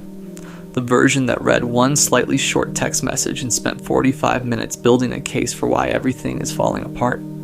That version of you is exhausting, and it never sleeps. And if you're being honest, it runs a lot more of your life than you'd like to admit. I've been thinking about this for a while, not in a clinical way. I'm not here to diagnose anything or hand you a breathing exercise, but in the way you think about something when you've lived inside it long enough that you finally want to understand it. When the pattern has repeated enough times that you're done being surprised by it and ready to actually look at it. Because I think a lot of us are losing to our own minds, quietly, daily, in ways that don't look dramatic from the outside, but are absolutely exhausting from the inside. And I think we've been told it's just anxiety, it's just overthinking. Take a walk, drink some water, journal about it. And none of that is wrong exactly, but it's also not quite getting at the thing. The thing is deeper than a habit, it's closer to a worldview. Let me start at the beginning, or at least the beginning as I understand it. Your mind learned to do this. It wasn't born doing it. At some point, probably pretty early, you were in a situation where paying close attention to other people's moods and signals and the slightest shifts in their behavior was actually useful. Where catching the early warning signs kept you from getting hurt. Where being one step ahead of a situation meant you could manage it before it managed you. So your brain got good at that. Really good. Exceptionally, almost professionally good at scanning for threat. At noticing the micro shift in someone's tone and running it through a threat assessment model at lightning speed. At filling in the gaps between what people say and what they might mean with worst case scenarios, because worst case scenarios are what your brain learned to prepare for. That was adaptive once. It kept you safe. It helped you navigate something that was genuinely hard to navigate, but you carried it out of that situation and into every situation after it. And now you're threat scanning in a text message from someone who loves you. Now you're running worst case scenarios about a meeting that hasn't happened yet. Now you're braced for impact in environments that are not actually dangerous, with people who are not actually threatening, because your nervous system never got the memo that the original thing ended. It's still doing its job. The job is just wrong for where you are now. Here's what overthinking actually feels like from the inside, because I think it gets flattened into a word, overthinking, and that word doesn't capture the texture of it. It starts with a small thing, almost always a small thing that your mind snags on the way a nail snags a piece of clothing, something someone said or didn't say, the way a conversation ended, a silence that lasted a second too long, a tone that was slightly off from how it usually sounds. Most people's brains would register that small thing, file it under probably nothing, and move on. Your brain doesn't do that. Your brain picks it up and starts turning it over, looking at it from every angle, running through possible explanations, building a context around it. And because your brain is very good at building context, because you are honestly an intelligent and perceptive person, the context it builds is detailed, specific, coherent. It has internal logic, it hangs together. It just might be completely wrong. And here's the brutal part. You know it might be wrong. Somewhere in there, underneath all the architecture your brain is constructing, there's a quieter voice saying, you don't actually know this. You're guessing this might be nothing. But the louder voice, like the one with all the evidence it's been collecting, the one that has built this whole case, that voice is very convincing. It has receipts. It has a timeline. It has a narrative that makes sense, so you believe it. Or at least you half believe it. Enough to act on it, enough to pull back a little or go quiet or preemptively protect yourself from a wound that might not be coming. And then the thing you were afraid of might actually happen. Not because you were right, but because the way you responded to your own fear created the distance you were trying to prevent. That's the loop. That's the one that runs your life if you let it. I want to talk about relationships specifically because I think this is where the overthinking mind does its most significant damage. And I think it's because relationships are inherently ambiguous. People are complicated, communication is imperfect, feelings shift.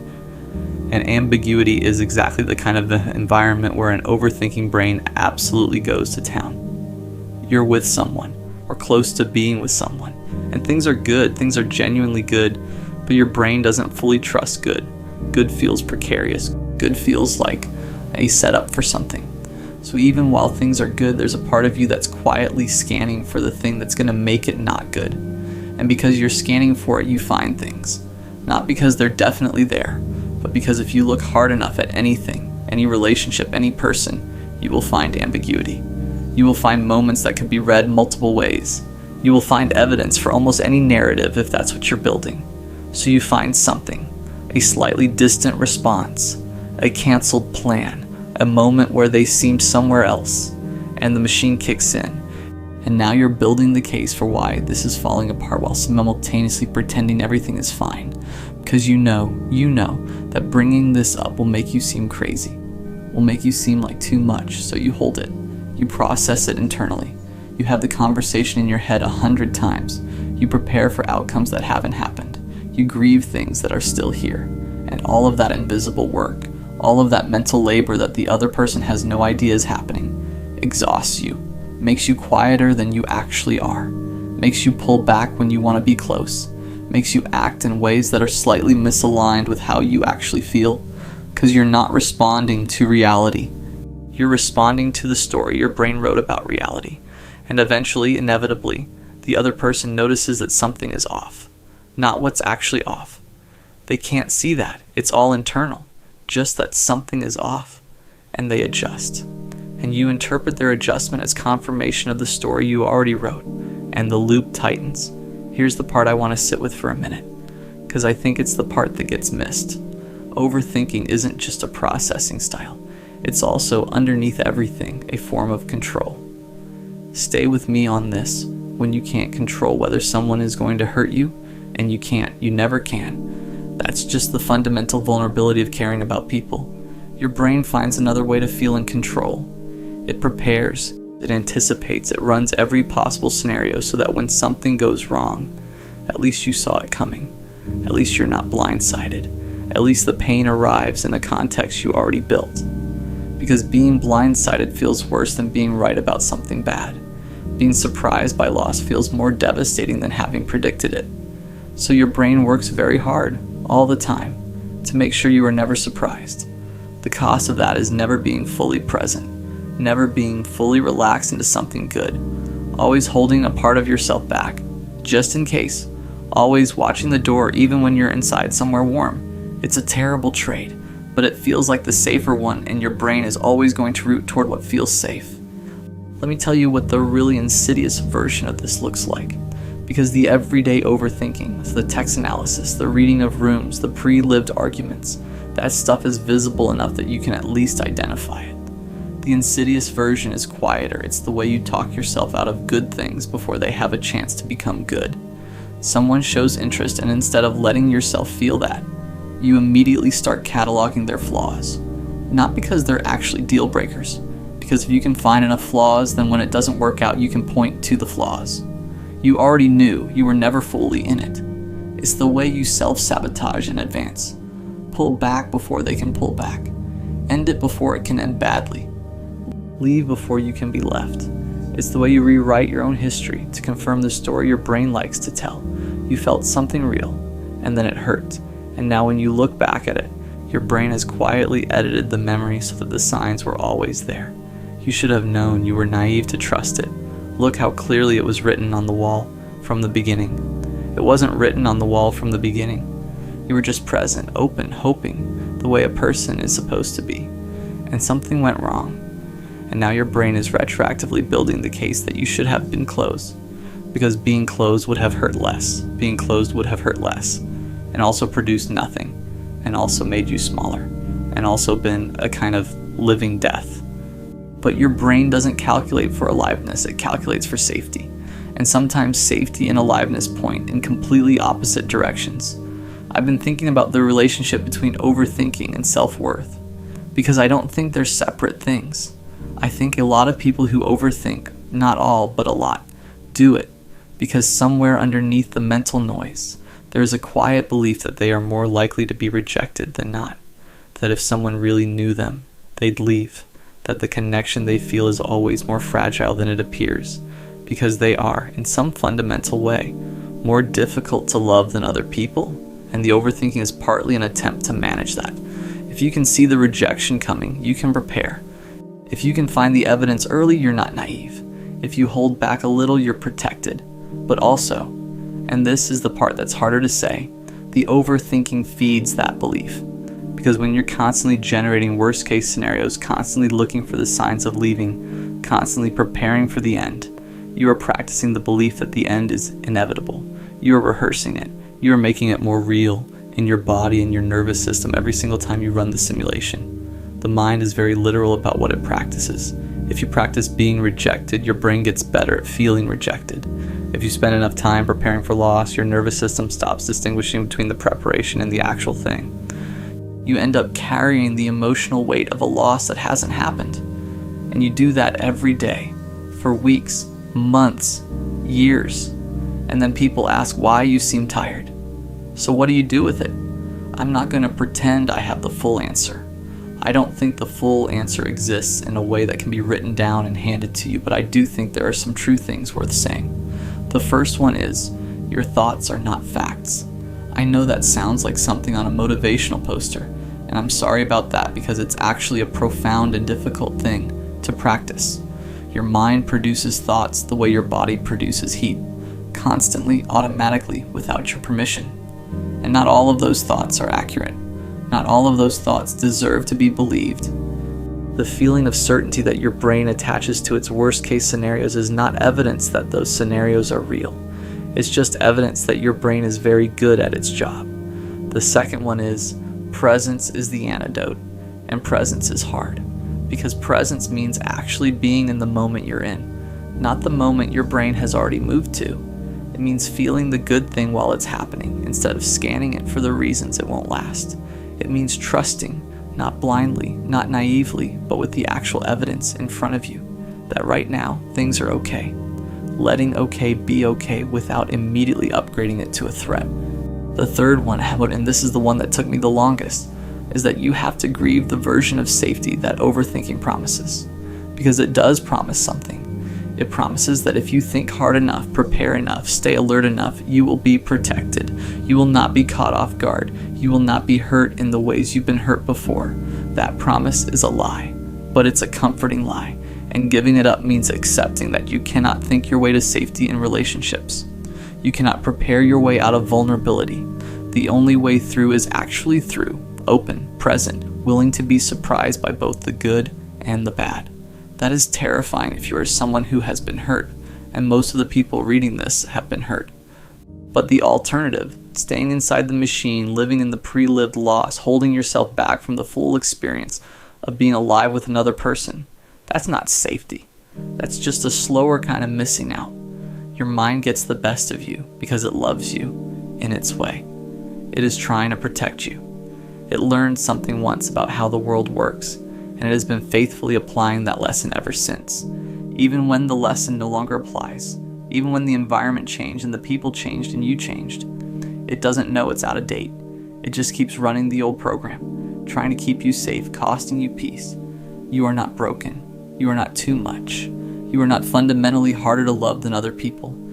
You are someone whose brain learned to be very careful, and that carefulness served a purpose once, and now it's costing you more than it's protecting you. And the work, the long, uncomfortable, ongoing, nonlinear work, is teaching it that it's okay to put the armor down. Not all the way, not all at once, just enough to let something real get in, just enough to be here, actually here, in the life you're living instead of the one your mind keeps rehearsing. That's the whole thing, that's all of it. Let yourself be here. You're always the loser. There's a version of losing that nobody prepares you for. Not the kind where you fail a test or lose a job or get broken up with in a parking lot while your hazards are still on. That kind of losing is clean. It hurts, but it has a shape. You know what you lost. You know when it happened. You can point to the moment and say, that's the one. That's where it went wrong. The kind I'm talking about doesn't have a moment. It's the kind where you keep showing up, keep trying, keep being the bigger person, keep choosing the high road, and somehow, at the end of all of it, you're still the one sitting alone wondering where you went wrong. You did everything right, or at least you did more right than wrong, and you still lost. Not once, every time, and you start to wonder if that's just your thing, if losing is just something that happens to you specifically. I've been thinking about this for a while now, not in a wallowing way. More like there's something here I haven't named yet, and I need to name it before it keeps running my life. Because I think most of us who always end up losing in relationships, friendships, romantic stuff, family stuff, doesn't matter. We don't lose because we're bad at this. We lose because of something that looks like a strength from the outside, something that people compliment us for, something we were taught was the right way to be. We lose because we care more. And I know how that sounds. I know I care too much is the thing everyone says when they want to avoid accountability. Like, yeah, sure, buddy, you care too much. That's why you burned the whole thing down. I'm not talking about that. I'm not talking about the person who cares so much they become controlling or jealous or obsessive. That's a different thing. I'm talking about the person who genuinely, quietly, consistently loves people harder than those people love them back, and keeps doing it, and can't stop, and doesn't know why. that person always loses. Not dramatically, just slowly, over and over again. Let me back up. I think it starts young. Not in some deep trauma way. I'm not trying to make this a therapy session, but I do think most of us learned early what role we were playing, and some of us learned that our role was to be the one who holds things together. Maybe you were the kid who noticed when mom was in a mood and adjusted accordingly. Maybe you were the one in your friend group who everyone came to when stuff was falling apart. But when your stuff was falling apart, you kind of just handled it yourself because it felt like too much to ask. Maybe you were the sibling who kept the peace, the partner who apologized first even when you weren't wrong, just because the silence was too heavy. You learned that love looked like management, like anticipation, like making yourself small enough that everyone else could be big. And here's the thing, and it worked. People liked you, people needed you, people said you were the glue, the rock, the steady one. Nobody asked if the glue was tired, so you kept going. You got good at it, really good. You got so good at reading rooms and adjusting and being whatever the situation needed that you kind of forgot to figure out what you needed. Or maybe you knew somewhere, but asking for it felt like breaking a rule you didn't write, but somehow agreed to. And that pattern, that beautiful, exhausting, self-erasing pattern, follows you into every relationship you ever have. Here's how it plays out in practice. You meet someone, it could be a friend, could be someone you're falling for, doesn't matter. You connect, it feels real. And from the jump, you're in it, you're present, you remember the details, you follow up on the thing they mentioned 2 weeks ago, you show up when you said you would, you notice when something's off and you say something. They like this about you. They tell you. You're different, they say. You actually listen, you actually care, and you feel it. That warmth of being seen, of being valued, of finally being in something that feels like it matches what you've been putting out for years. Except, slowly, quietly, you start to notice the math doesn't add up. You text first most of the time. You're the one who makes the plan. When something good happens to you, you tell them, and they respond warmly but briefly and then pivot to themselves. And when something good happens to them, you ask follow-up questions. You want to know everything. You're genuinely excited for them. They don't do that for you. Not in the same way, and you tell yourself it's fine. People show love differently. You can't expect everyone to be exactly like you. That would be unfair. That would be projecting. So you keep going. But then something hard happens to you, something real, and you reach out and they're supportive, but it feels surface level, like they're being a good person in the way you are a good person to a coworker you don't know that well. Polite, present, but not in it with you. And you know the difference. You know what it feels like when someone is actually in it with you because you've been in it with them. You know what it feels like to sit with someone in their hard thing. You've done it. You're good at it. They're not doing that. They're being kind, but they're not in it with you. And here's the moment. Here's the fork in the road that most of us don't even know we're standing at. You could say something. You could name it. You could say, hey, I feel like I'm carrying more of this than you are, and I need that to change. But you don't, because that feels like an accusation. Because you don't want to be the person who keeps score. Because what if you're wrong? What if you're being too sensitive? What if bringing it up ruins the whole thing and then you lose them anyway and it's your fault? So you say nothing and you adjust your expectations down a little and you keep going.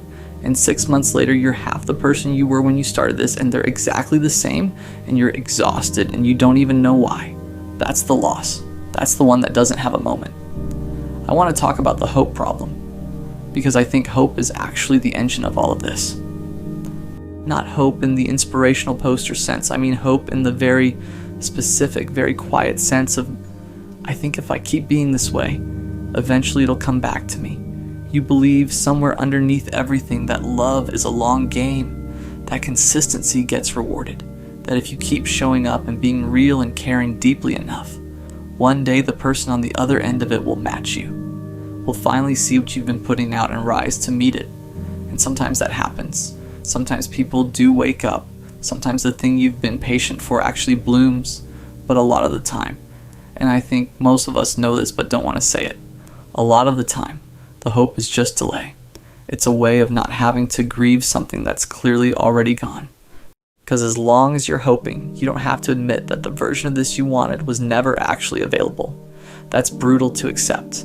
That someone you love genuinely, deeply, for real, that someone might just not be built to love you back the way you need. Not because they're bad, not because you did anything wrong, just because they're different. They're wired different. They're at a different place. They need different things. You can love someone and still be wrong for each other. You can care about someone and still be the wrong shape for the hole they're trying to fill. That is a complete sentence. That is the whole truth. There's no fix at the end of it. And when you're the person who loves more, when you're always the one who's more in it, more invested, more hopeful, that truth hits different, because it means all that extra love you were putting out wasn't the solution. It was just yours. It lived in you. It didn't change anything. That's the part that makes you feel like a loser. But here's where I want to sit for a second, because I've been turning this over for a while, and I think there's something we get wrong about what losing actually means. We treat losing like it's about outcome. You win if the relationship lasts. You lose if it ends. You win if they choose you. You lose if they don't. You win if you stop caring first. You lose if you still care when they've already moved on. By that math, yeah. If you're the one who cares more, you lose every time. You will always be the last one in and the last one out and the one who misses it the longest. But I'm not sure that's actually losing. I think what we call losing in love is often just feeling more. And feeling more is not the same as being worth less.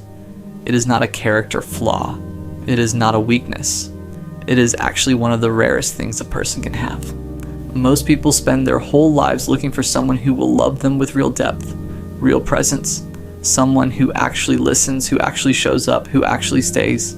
And you who always ends up on the losing side of this, you are that person. You are the thing other people are searching for. The problem isn't that you care too much. The problem is that you keep handing that to people who can't hold it.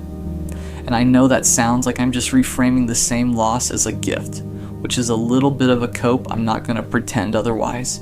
You can call it beautiful all you want, but it still hurts to be in a mostly empty thing when you wanted something full.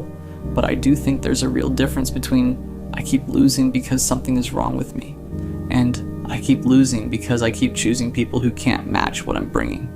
One of those is a sentence about your worth. The other is a sentence about your pattern. And patterns can change. Worth can't, because it was never the issue. Let me talk about the aftermath for a second, because I think that's where the real damage lives. When you've been the one who cared more enough times, something shifts in you. You start to get suspicious of your own feelings.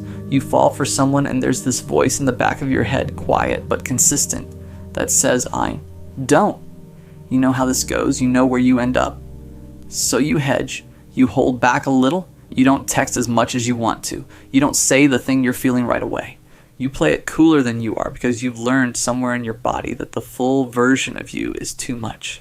And then, and this is the part that's really something, you end up in relationships where you're actually not fully present, where you're performing a version of yourself that's been dialed back. And those relationships don't work either, because you're not actually in them. And you lose those too. So now you're losing when you care too much and losing when you try to care less.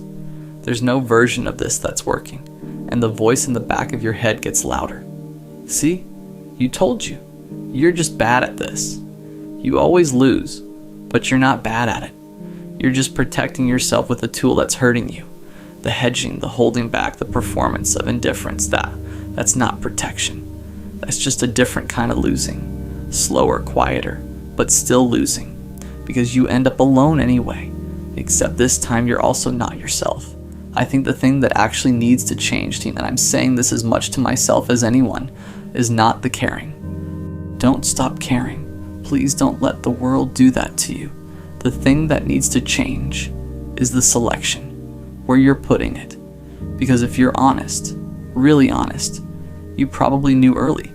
You probably saw the signs, the texts, that were always a little shorter than yours, the way they talked about their ex with a little too much energy, going either direction, the way they went quiet when you needed them to go loud, the way the effort was always a little asymmetrical. You saw it, and you talked yourself out of it, because they had so many other good things, and who are you to expect everything? And maybe you're asking for too much, and maybe you just need to give it time. Time doesn't fix asymmetry. Time just shows you what was always true. You have to get better at believing people when they show you who they are early, not cynically, not with your walls up from the jump, but with your eyes open, with the part of you that actually knows what it needs allowed to speak, without being immediately overruled by the part of you that just wants it to work. The right person is not going to require you to shrink yourself to make the relationship function. The right person is not going to make you wonder consistently where you stand. The right person is not going to be a project you're optimistic about. They're going to be someone who makes the asymmetry hard to find because they're actually trying. That person exists. I genuinely believe that. And I think the reason a lot of us haven't found them yet is not because we're unlovable or broken or too much.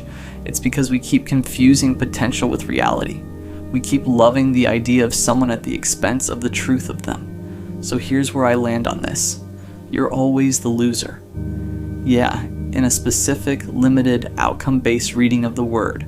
Sure, you care more, you hurt more, you stay longer, you miss it harder when it's gone. But you're not losing at the thing that actually matters. You're not losing your capacity to feel. You're not losing your ability to be present for someone. You're not losing your willingness to be vulnerable even after it's burned you, even though it probably should have made you colder by now, but it didn't. That's not a bug. That is, genuinely, without irony, the whole thing. That's the part of a person that makes love feel like love instead of just convenience. You've been calling it a weakness your whole life because it's kept costing you. But it was never the problem. It was always the best thing about you. The world just kept putting it in front of the wrong people. That's a solvable thing. It's a slow, uncomfortable, sometimes heartbreaking thing to solve. But it's solvable. You're not cursed. You're not broken. You're not destined to always be on the losing side of this. You just need to stop handing your rarest quality to people who don't know what to do with it and start giving it to someone who already knows what they have.